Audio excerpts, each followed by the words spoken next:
তাকে কেন আইনের আওতায় আনা হলো না? আরেকজন মাওলানা, নাম তার আজাহারি, কি আজাহারি, মিজানুর রহমান আজাহারি, তিনি বলতেছেন আল্লাহ হালা রসুল হালা, তাকে আইনের আওতায় আনা হয়নি।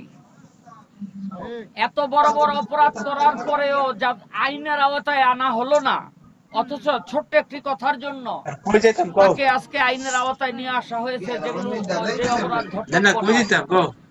বাংলাদেশের বিভিন্ন মাদ্রাসা, মসজিদ, যেখানে আমরা নিত্য দেখি বলাৎকার এবং ধর্ষণ হচ্ছে, এটার বিরুদ্ধে বাংলাদেশের কোনো মাওলানা প্রতিবাদ করে না। আমি বলবো এরা কথিত মাওলানা, এরা একটা চক্র, যারা ইহুদি খ্রিস্টানদের দালাল। এরা কখনো ইসলামের কেউ না, এরা ইসলামের কেউ না। ইসলামের সাইনবোর্ড লাগাইয়া তারা ধর্মকে পুঁজি করে পয়সা কামাচ্ছে। তো আমি মনে করি এই আবুল সরকারের গ্রেফতারের মাধ্যমে তারা একটা জানান দিল, একটা অপশক্তি জানান দিল যে আবুল সরকার প্রথম বা শেষ না। এরপরে এরে দিয়ে শুরু হলো সারা বাংলাদেশের বাউল গানকে ধ্বংস করে দেওয়া হবে। সারা বাংলাদেশের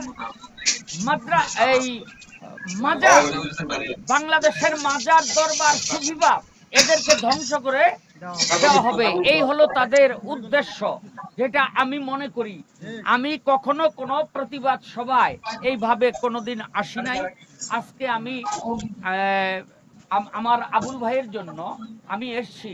আমি ইউটিউবের মধ্যে দেখলাম যে কথাগুলো তিনি বলেছেন তার প্রতিপক্ষ গায়ককে, সেখানে আল্লাহকে উদ্দেশ্য করে বলেন। তিনি বলেছেন তার প্রতিপক্ষ গায়ককে যে তোমার কথার কোনো কথা আমি খুঁজে পাই নাই, এবং তার প্রথম কথাগুলো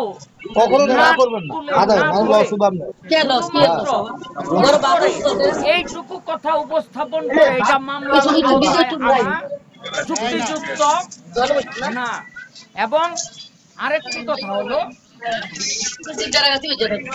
হ্যাঁ, আর আরেকটি কথা হলো, এখন আমাদের সময় এসেছে সারা বাংলাদেশের সুফিবাদ, বাউলবাদ এবং মাজার, দরবার সমস্ত মানুষের এক হওয়া। তা না হলে এই অপশক্তিকে রোধ করা যাবে না। বাউল দীর্ঘজীবী হোক, সুফিবাদ দীর্ঘজীবী হোক। ধন্যবাদ সবাই।